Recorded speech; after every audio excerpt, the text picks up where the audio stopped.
from giving. Kung ang Diyos ang mga sa langit, kung si Jesus nga sa lupa nagbigay, tayo pa kaya na lahat naman ng ating tinatangkili ay natanggap lang naman natin sa Panginoon? Giving is also reflective of God. Ang Diyos ay liwanag. Ang tao parang salamin. Kung maganda ang iyong pag-uri ng salamin, pagtama sa iyo ng liwanag, ang liwanag na ito ay makikita rin ng iba. You reflect the light. Christians and believers, the people of God, are like gems. Gems by themselves don't sparkle. They only reflect the light. And because God is light and God is a giver, we who are mirrors and gems must reflect that giving spirit.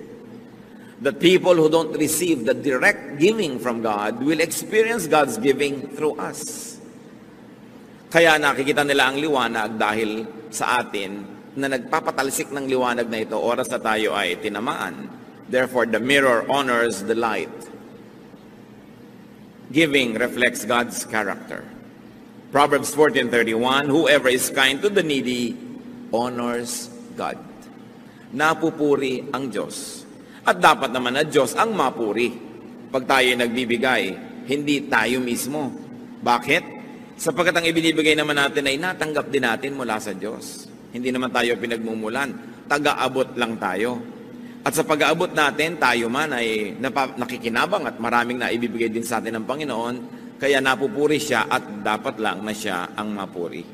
2 Corinthians 9:13, because of the service by which you have proved yourselves, men will praise God for the obedience that accompanies your confession of the gospel of Christ,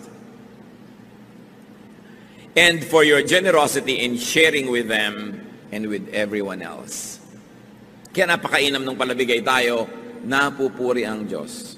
Kung ang damot-damot mo, mapipintasan ng Diyos. Sabihin, ganyan ba Kristiyano? Ganyan ba yung mga born again? Ganyan ba yung mga pa-Bible? Ang damot-damot. Indirectly, napipintasan ang Panginoon. Pero pag kami mga palabigay, sabihin iba, bakit yung mga yan nagbibigay sa mga hindi nila kilala? Mga nasalanta ng bagyo, mga kung ano nagugutom sa kalye. Kasi mga Christian yan, napupuri ang Diyos. Kaya isang malaking uri ng pagsamba, yung pagbibigay. Di ba sa pagsamba, ang isa niyan, major component, praise. Pero pagka meron kang ginagawa araw-araw na palabigay ka sa kapwa at napupuri ang Diyos, pagsamba yun, kasi praise din yun. Hindi lang sa pagkakahaleluya, pagtataas ng kamay, pagtugtog, pagsayaw. Sa pang-araw-araw na buhay, we can do praise and worship. When God is praised and worshiped through our kindness. Giving also blesses the recipient. It spreads goods and goodwill. And beyond that, giving also blesses the giver. Kung merong napagpapala, pag may nagbibigay, unang-una na yung nagbibigay. Kasi kung hindi naman siya nabigyan na una pa, wala naman siyang ipapamigay. Kaya yun lang kakayahan niya na nagbibigay, ibig sabihin, nauna na siya ang tumanggap at siya ang na-bless. Pero hindi lang yun eh. Ang Panginoon kasi hindi ka lang binibigyan para ka makapagbigay. Pag nakapagbigay ka pa, lalo ka pa uling bibigyan. Paikot-ikot, paulit-ulit, walang katapusan yung cycle. Many of the things that God does is cyclical or are cyclical. Pagka ginawa mo ito magiging bunga. Pag nagtanim ka, aani ka. Pag umani ka, marami ka na naman buto, itatanim mo uli. Pag itinanim mo, aani ka na naman, paulit-ulit. At ganun din yun. Binigyan ka ng Panginoon, nagbigay ka, bibigyan ka uli. Makakapagbigay ka tuloy na naman. At dahil nagbigay ka, bibigyan ka uli. But when you enter the cycle of poverty and the cycle of selfishness, magdadamot ka, hindi ka magbibigay, therefore hindi ka bibigyan ng Diyos. Lalo ka ngayong kinapos. At habang kinakapos ka, lalo kang dadamot. Dahil self-preservation yung iniisip mo. Habang dumadamot ka, lalong hindi ka na naman magbibigay. At lalong hindi ka nagbibigay, lalong hindi ka na naman makakatanggap. Palubog ka ng palubog sa ginagawa mong cycle of poverty. Samantalang kung giver ka, pataas ng pataas yung cycle of abundance. Luke 6:38, give and it will be given to you. A good measure, pressed down, shaken together, and running over will be poured into your lap. For with the measure you use, it will be measured to you. Lagi natin itong nadidinig, siksik, liglig, umaapaw ang ibabalik sa iyo ng Diyos kung ikaw ay mapagbigay. Because giving sets a blessing machinery in motion. Pag nagbigay ka, para ka may pinindot na switch ng pabrika, aandar lahat yung mga parts noon, iikot, aandar. Ang ending, may lalabas na produkto, patungo dun sa bibigyan mo at patungo rin sa iyo at yung naluwalhati ang Diyos. Hindi mo pwedeng pigilin yon. Automatic. Pag may ginawa kang mali, may itinanim ka, aandar yung makinarya, ang lalabas na bunga noon kaparusahan. Kung minsan matagal lang lumabas, akala mo lusot ka na. Pagka naman nagbigay ka, gumawa ka ng mabuti, pinindot mo rin yung automatic switch, aandar din yung makinarya ng Diyos, hindi yung titigil hanggang hindi lumalabas yung produkto. Pagpapala doon sa iyong binigyan, pagpapala sa iyo at kaluwalhatian ng Diyos. Automatic. Kung minsan din, matagal lumalik yung gantimpala, akala mo wala na. Tapos sa panahon na gipit ka, nalimutan mo na meron ka palang points, biglang lumalabas yun. Maraming nagpapatotoon yan. Mga hindi nila inaasahan kung saan nagmumula ng mga blessing. Tapos maalala nila, oo nga pala, somewhere in time, ako ay merong ginawang mabuti. At ang Diyos kasi hindi lumilimot sa ginagawang mabuti. Ang Diyos kasi ayaw niyang may utang siya sa tao. Sino naman tayo para magpautang sa Diyos? Papayag ba ang Diyos sa siya may utang sa nilalang lang niya? So oras ay kayo nagbibigay at gumagawa ng mabuti, susuklian niya ng sobra-sobra para at the end of the day, ikaw pa rin ang may utang na loob at hindi siya.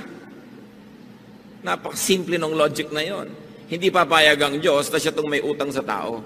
Kaya walang pagbibigay sa kapwa o sa Panginoon ang nakakalugi. Hindi ka papayagan ng Diyos na malugi at mapintasan mo siya. Dahil yan ang kanyang katuruan. Giving pleases God. Therefore, it opens the door to followership to Jesus. Yung mga iba gustong-gustong sumunod kay Jesus. Tulad ng isang mayamang lalaki, sabi niya, anong dapat kong gawin para makasama sa inyo? Matthew 19:21, Jesus answered, if you want to be perfect, go, sell your possessions and give to the poor, and you will have treasure in heaven. Then come, follow me. Ang gusto ni Jesus na kasama, mayayaman, pero mayayaman sa mabubuting gawa. Mayayaman sa kawang gawa, mayayaman doon sa mga tinatawag niyang kayamanan sa langit, treasure in heaven. Sabi nitong mayaman, gusto kong sumama sa inyo, ano bang dapat kong gawin? Sabi, pues, ipamigay mo ang iyong kayamanan nang walang maging hadlang sa pagsunod mo. Marami pong tao hindi makakasunod dahil ayaw magpamigay. Pero kitang-kita natin dito, ginawa ni Lord na isang requirement, hindi sa lahat ito ha, marahil na ang taong ito, sobrang din ang pag-ibig sa kayamanan niya na hindi niya pwedeng ibigin ng Diyos kasi sabay, dalawa yung iniibig mo. Pero kung malinaw naman sa iyo na Diyos ang nauuna mong iniibig, ngayon nagkataon ka namang mayaman din, hindi naman kailangan ipamigay mo lahat yan. Pero ang point, kung alam mo na ito nang nakakasagabal, naglalayo sa iyo sa Diyos, paano ka susunod sa Panginoon kung may iba kang sinusundan at magkaibang direksyon ang pinupuntahan nun at magkaibang tinig ang tumatawag sa iyo? Malungkot na umuwi ang lalaking yon kasi hindi niya nabitawan ang kanyang kayamanan. Sayang naman kasi halos 2,000 taon na ang nakalipas. Sasandali lang naman siyang nabuhay. Hindi pa niya ginamit yung sandali na yon para maging masunurin sa Panginoon. Na kung ang hinihingi ng Panginoon sa kanyang pagsunod natin sa Kanya ay maging palabigay, this alone should motivate and inspire believers to give. What about the power to give? Bakit nating tinatawag na power ang nagbibigay? Sino po ang mas makapangyarihang tao? Yung kaya niyang manutok ng baril, bumaril ng kapwa, manakit, mangagaw, mangbuska, o yung mapagbigay? Higit na makapangyarihan yung mapagbigay. Bakit? Sapagkat tayo'y likas na mararamot. Tayo'y mga likas na makasarili. Selfishness is like the power of gravity. It is like the power of distorted natural law. It is the norm. It is what can be expected. Napakasama ng puso ng tao. Genesis 6:5, the Lord saw how great man's wickedness on the earth had become, and that every inclination of the thoughts of his heart was only evil all the time. Nakita ng Panginoon kung paano nahulog ang tao sa kasamaan na wala siyang iniisip kundi ang pagiging makasarili. Bakit ngayon malakas yung nakakapagbigay? Labanan mo yung force of gravity. Tatalon ka sa building pero hindi ka mahuhulog dahil there is so much power, tumataas ka pa nga, yun ang power. Yung merong kang gusto mo para sa sarili mo na ibibigay mo sa iyong kapwa, makapangyarihan ka sa tulong ng Diyos. Yung mga magulang na kakainin na lang, ibinibigay pa sa anak, makapangyarihan ang kilos ng Espiritu sa ganung puso. Yun ang mga tunay na tagumpay. Yun ang tunay na sinasaluduhan na kapangyarihan. Yung matanggihan ang sarili at mapagbigyan ang kapwa. It takes so much resolve and energy and power to give. That is why giving is part of praise and worship. No true worshiper comes before God empty-handed. Kahit sa Biblia, sinasabi yun, huwag kayong haharap sa akin na wala man lang bit-bit. Why? Because giving is a triumph of the divine. Sa puso natin na may Espiritu ng Diyos at sa puso nating nananahan din ang Espiritu ng kasamaan, tuwing nagbibigay ka, ang nagtatagumpay ay yung Espiritu ng Diyos. Pero tuwing nagiging makasarili ka, ang nagtatagumpay, your dark side. The selfish side. Kaya isang pagsamba na may dala-dala kang offering. Kasi kung susundin mo lang sarili mo o si Satanas, hindi mo ibibigay yun. Panghihinayangan mo yun para sa sarili mo na lang. Yung maitanggal mo sa sarili mo yun at maiabot mo at maibigay, isang malaking tagumpay ng paglaban sa likas na pagiging makasarili. Pag nakikita ko po kung paano tayo nagsusuporta sa ating mga gawain, anumang mga mission natin, anumang mga project, talagang hindi ko mo mapigil ang sarili kong purihin ng Diyos because for every person that gives, there is a triumphant spirit. And for every person, of course, that withholds, it is so saddening, not only because there is no offering, but more importantly, dahil yung tao na yon natalo ng kanyang pagiging makasarili. Natalo ng udyok ng pagiging makasarili. Now, how can we be empowered to give? To obey and to praise God? How can we be empowered to give and be good to others? First, need and want less. Para tayo makapagbigay at magkaroon ng ganong kapangyarihan, bawasan ang mga listahan ng pangangailangan at mga hinahabol-habol at mga gusto. Habang dumadami ang gusto natin na maging atin, makamkam, masarili, matamasa, andun lang yon, isa lang ang size ng puso natin. Pag maraming space doon, pinuno natin ang mga needs and wants and desires, lumiliit yung espasyo na natitira sa pagiging mapagbigay. Kaya ang una nating dapat ginagawa upang lumaki ang kapangyarihan natin magbigay, paliitin ang ating mga pagnanasa. Hindi pwedeng sabay na pinapalaki yan dahil sila ay magkokompetisyon para sa espasyo. And it takes realization and genuine enlightenment. It takes reflection and a decision to win and be a giver. Laging nagtatalo ang sarili. Sayang naman ito, papakinabangan ko ito, may magagawa pa ako dito.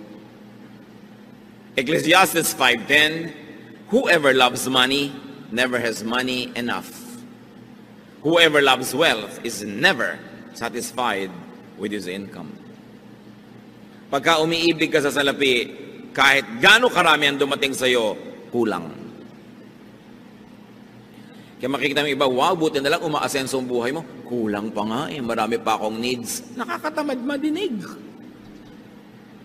Pero pag sabi mo, wow, may bago kayo palang mga gamit, binibless ka lang, oo nga, praise God. Napakasarap pakinggan.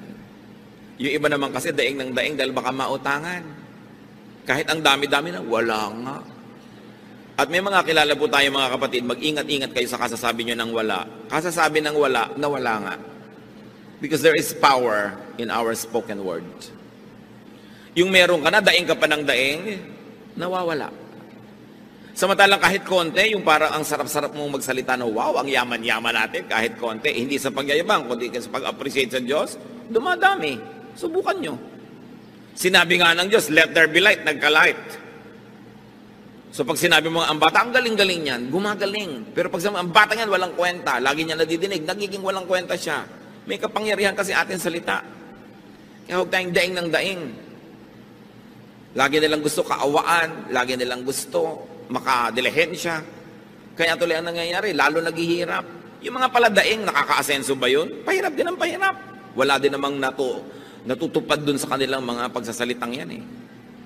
Pero yung palabigay, sabi sa Proverbs 28:27, he who gives to the poor will lack nothing. The Lord will either give you great rewards or the Lord will give you the great spirit of contentment. Therefore, you lack nothing. Paano ba nagiging mayaman ang tao? Una, kung dumami ang sobra-sobra niyang pera o kung kontento siya sa konti niya, daig pa niya mayaman. Yung marunong makontento sa konti, daig niya yung marami pero hindi kontento. Sino ang mahirap? Yung kahit ang dami-dami na naghahangad pa ng mas marami, pobre yun, maralita. Kaya kailangan nakikita natin kung ano ang ginagawa ng Espiritu ng Diyos sa puso ng tao. Pinapayaman tayo. Kung hindi man tayo buhusan ng kutak-kutak na material na mga pagpapala, nagkakaroon tayo ng Espiritong marunong matuwa, maging sa konti. Mayaman ka rin ang feeling mo nun. Either you are rich or you're feeling rich. Sino bang mas masaya sa dalawa? Di ba yung feeling rich? Kahit na hindi naman talaga, pero you feel rich. Nakikita nyo yung mga tindera sa palengking, nagpapapedicure pa habang nakaupo sa isang sakong kamote. Feeling rich. 30 pesos lang yung pedicure niya, pero donyang-donya siya. May mga bulak pa sa pagitan ng mga daliri, no? Talagang akala mo, napakasaya. Pero kung ang dami mong pera, you are not feeling rich, nagreklamo ka pa rin, pobre ka, kawawa naman. So learn contentment. 1 Timothy 6:6, but godliness with contentment is great gain. For we brought nothing into the world, and we can take nothing out of it. But if we have food and clothing, we will be content with that. Pinanganak ka daw na walang dala, aalis kang walang dala. Ano lang ang pwede mong dalin doon sa kabilang buhay? Yung naideposito mo habang nabubuhay ka dito sa bangko ng paggawa ng mabuti. Yung mga gumagawa ng mabuti, palabigay, nagde-deposit ang withdrawal sa langit. Hindi mo pwedeng dalin, pero pwede mong i-deposit habang nandito ka, doon na lang ang withdrawal. Pero yung dala-dala mong lahat na matay ka, wala kang madadala. Kasi sinasabi ni Lord, gather for yourselves treasures in heaven. Na hindi kayo mananakawan at hindi uuurin o kakalawangin ang inyong mga kayamanan. Sabi ganun, kailangan ganun. Marunong ka mag-deposito doon, marunong ka mag-impok doon sa eternal bank na napaka-importante. How else are we empowered to give? Natural, produce more.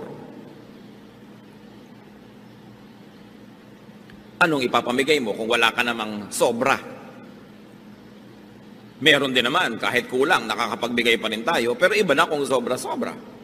Ephesians 4:28, he who has been stealing must steal no longer, but must work, doing something useful with his own hands, that he may have something to share with those in need.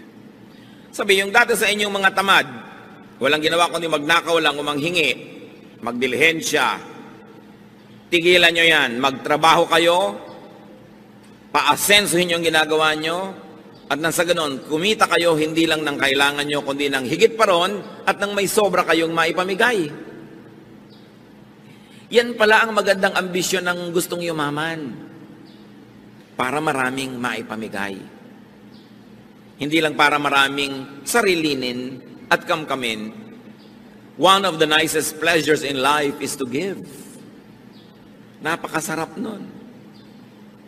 At napakasarap na ipagmahal, ipakisama ang pagbibigay.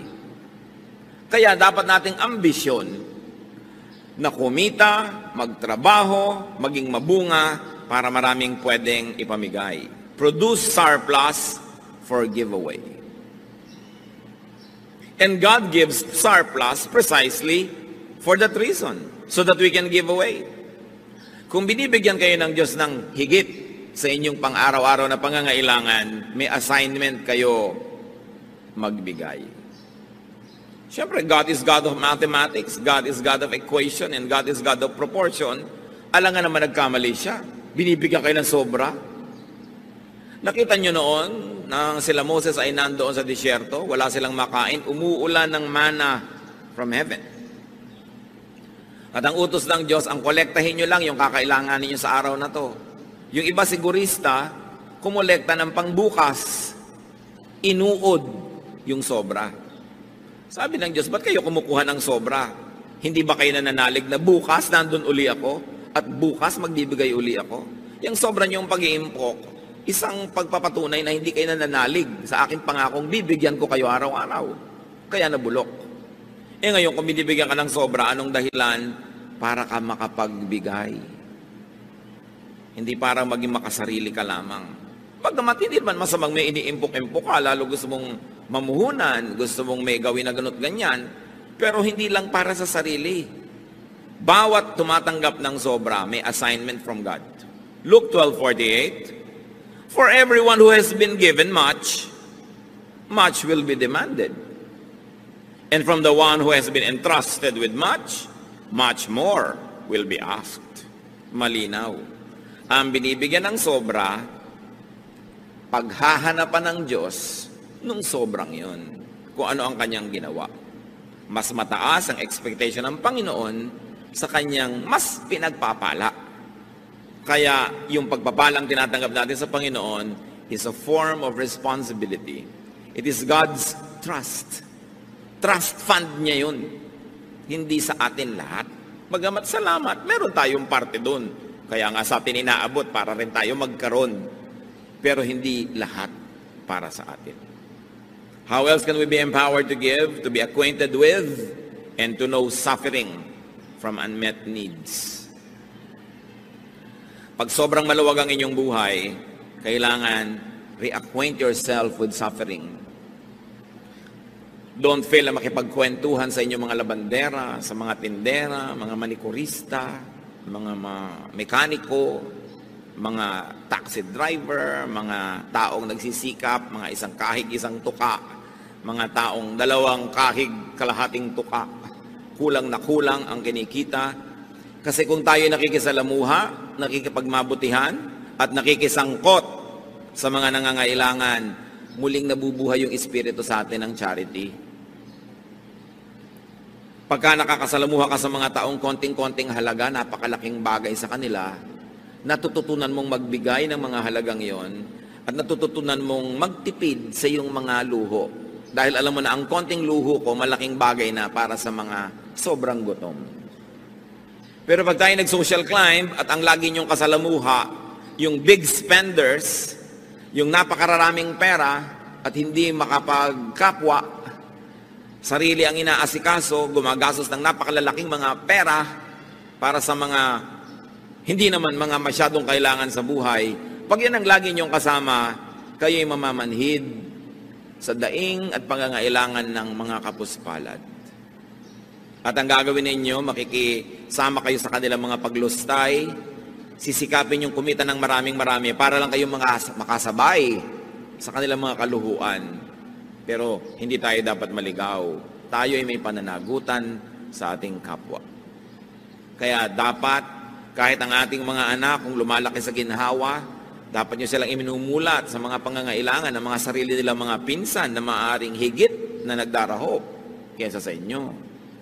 Kailangan silang dinadala sa mga lugar na nakakita silang pagdurusa at hirap para sila'y magkaroon ng malasakit sa kapwa. Hindi yung lagi silang ikinukulong sa mga air-conditioned cars at mga air-conditioned homes at sa mga gated villages at sila ay nagiging bulag sa katotohanan ng pagdurusa ng sangkatauhan. Dapat lagi tayong nagre-reacquaint. Katulad ng Panginoong Yesus, ang anak ng Diyos ay bumaba mula sa ginhawa at luwalhati ng langit para makisalamuha sa mga tao, para maranasan niya ang hirap ng mga tao, at nang sa ganon, hindi lang niya nauunawa sa isip, alam niya sa gawa kung paano makipaglaban sa kasalanan at kahirapan. At dahil ang anak ng Diyos ay nabuhay bilang tao at dumanas ang lahat ng uri ng tukso na salamat na lang at kanya na pagtagumpayan, ano ang naging bunga? naging mapagtanggap si Jesus sa mga makasalanan, mapagpatawad, maibigin, mapagbigay, mapagpagaling, sapagkat naramdaman niya ang lahat ng hirap. Siya man ipinanganak doon lang sa pakainan ng hayop, sa kahon na nilalagyan lang ng pagkain ng hayop, sa sabsaban.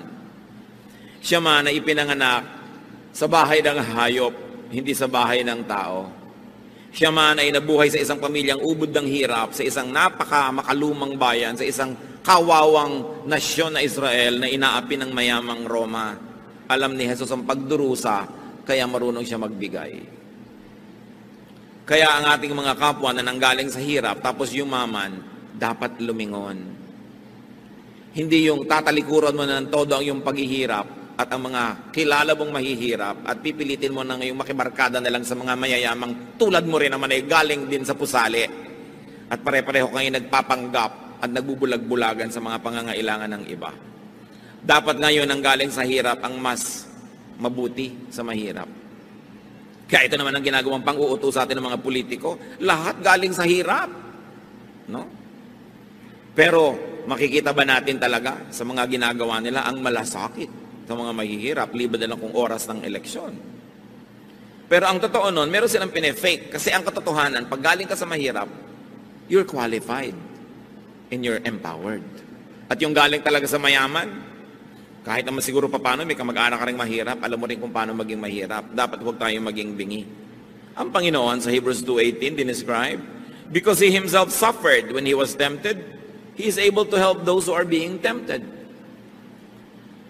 Dahil siya nakaranas ng mga panunukso, mabait siya sa mga nagkakasala at sa mga natutumba at nabubuwag. Dahil siya lang naman tong nanatiling nakatayo kahit natukso. Siya lang tong nanatiling walang kasalanan, lahat naapektuhan, lahat tinatamaan at nasasaktan at nagdurugo at nalulugmok at nadarapa. Ang naging epekto kay Jesus, ang pakikitungo niya sa mga makasalanang tao, naging mapagpatawad siya at mapalakupkop sa makasalanan. Hindi naging righteous. Ngayon, kung lagi ka lang nasa seminaryo, nasa loob ng simbahan o opisina ng simbahan, nasa mga toreng-garing at mga tore ni David na antataas, relihiyosong-relihiyoso ka, ano nagiging bunga? Lalo ka ngayong mapaghusga, lalo ka mapagmataas at hindi ka makapagpasensya sa nagkakamali. Hindi yan ang example ni Jesus. Ang example niya, naunawa niya na mahirap magpakabanal, maging yung babaeng babatuhin dahil nahuli na sa akto ng pangangalo niya, sinanggahan pa niya. Pero sabi niya, sin no more. Naintindihan niya. Kaya tayo namang aral ng salita ng Diyos, ang dapat nagiging bunga, naiintindihan natin yung kinakapos, hindi hinuhusgahan natin sila. Christians are a very peculiar people. We kill our wounded. Mabuti pa kumisan yung mga rebelde, yung mga kasamahan nilang nababaril, binubuhat. Tayo, pag may Kristiyanong nabaril ng kaaway at nasugatan, niyuyurakan, pinagchichismisan, pinagpipiestahan. We kill our wounded. This is not the example of Jesus. The example is to be acquainted with suffering and weakness so that we can help those who suffer and those who are weak. Kaya kailangan maging matulungin. Pero hindi yan lahat eh. Kumisan ang nananaig lang sa atin yung ating dark side, but we have a bright side. Genesis 1:27, God created man in His own image. Merong bahagi ang Diyos na nabubuhay sa bawat puso ng bawat nilalang. We can be godly. We can be giving. If only we will allow that godly side to triumph.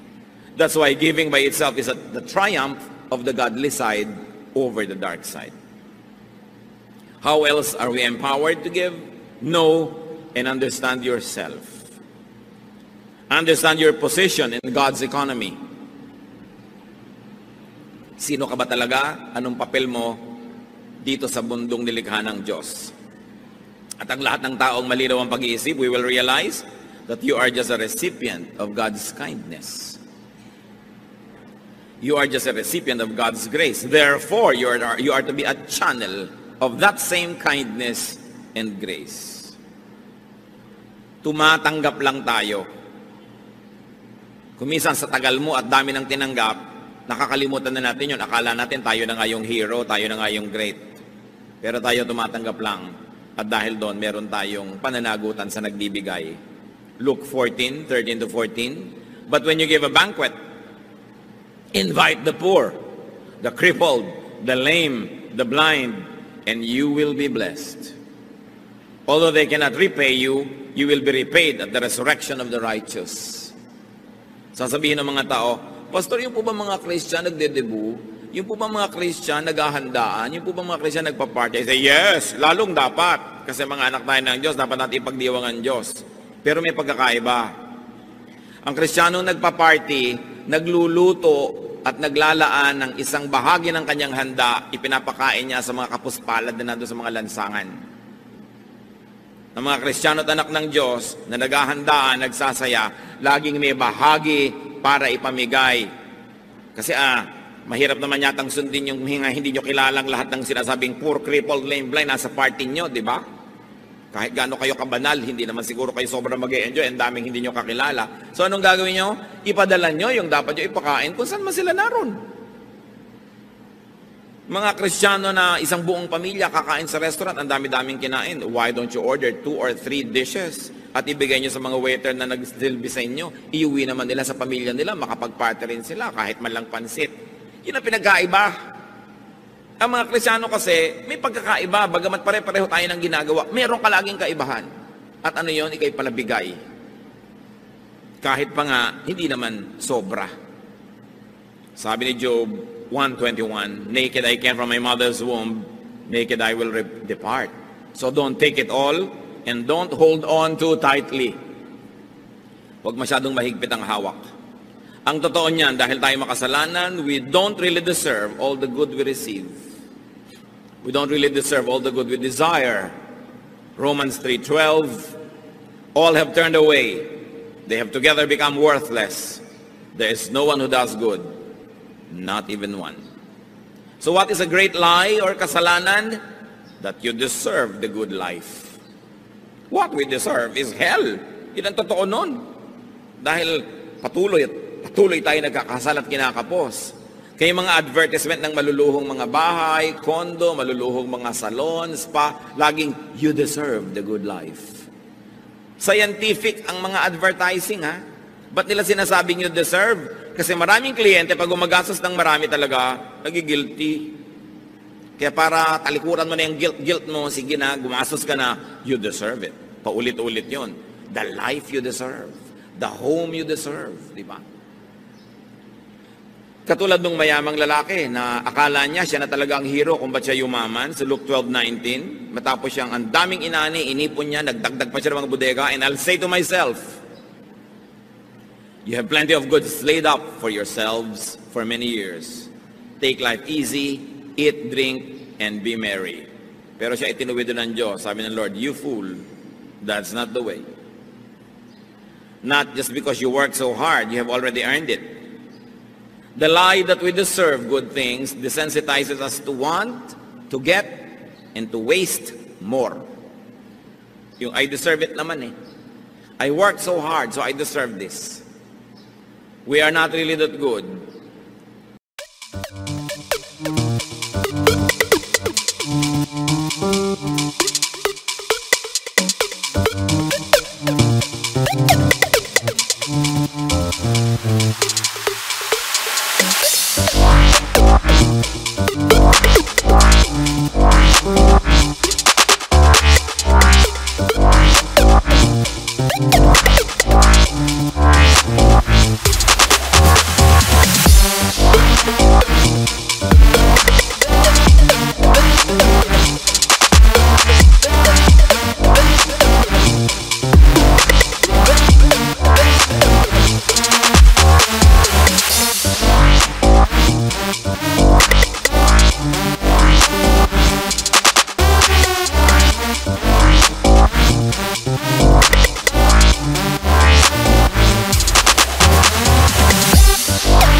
seems like a gentle tease. Cosmic hearts beat together through the storm and through the tether. In the space where dreams collide, love will be our cosmic ride. Neon skies and endless waves, in your eyes I find my way.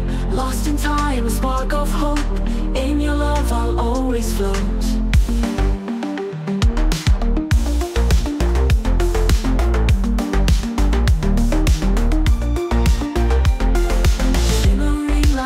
On high, in your arms I touch the sky. Electrified by your touch, forever never feels too much. Cosmic hearts beat together through the storm and through the tether. In the space where dreams collide, love will be our cosmic ride.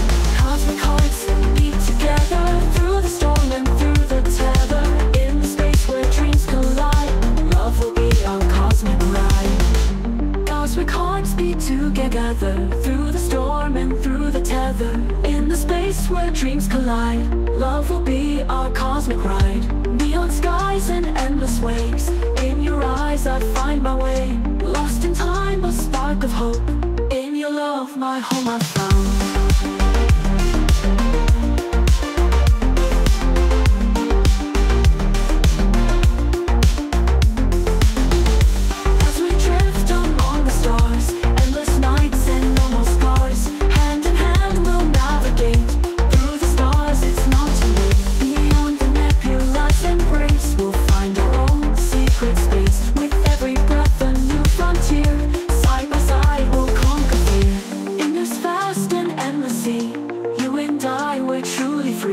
Cosmic hearts forever bound, in your love my home I found.